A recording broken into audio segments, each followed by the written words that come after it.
वळूयात पुढच्या बातमीकडे। एसटी कर्मचाऱ्यांची 700 कोटी रुपयांची पीएफ रक्कम ही गेल्या 10 महिन्यांपासून थकीत आहे। महामंडळातील 3000 कर्मचारी जुलैपासून ॲडव्हान्सच्या प्रतीक्षेत असल्याचं चित्र आहे। पगारातून कपात केलेली रक्कम एसटीने पीएफ ट्रस्टकडे भरलेली नाही आहे, त्यामुळे कर्मचाऱ्यांना आर्थिक झळ बसतीये।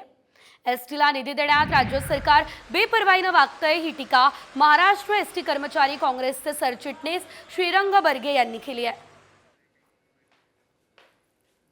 गेली 10 महिने राज्य सरकारकडून निधी कमी आल्यामुळे, कारण सध्या वेतनाला निधी राज्य सरकार देतं, जवळजवळ 700 कोटी रुपयांची रक्कम त्या पीएफच्या ट्रस्टकडे भरली गेली नाही। गेले 3 महिने कर्मचाऱ्यांना ॲडव्हान्सची प्रतिक्रिया करायला ते साधारणतः 3000 कर्मचाऱ्यांना ॲडव्हान्स मिळालेला नाही आहे। कदाचित EPO कार्यालयाची मंजुरी या पीएफ ट्रस्टला आहे, ते कारवाई करू शकतं आणि म्हणून शासनाने याचा गांभीर्याने विचार करून तात्काळ हे पैसे भरण्यासाठी निधी दिला पाहिजे।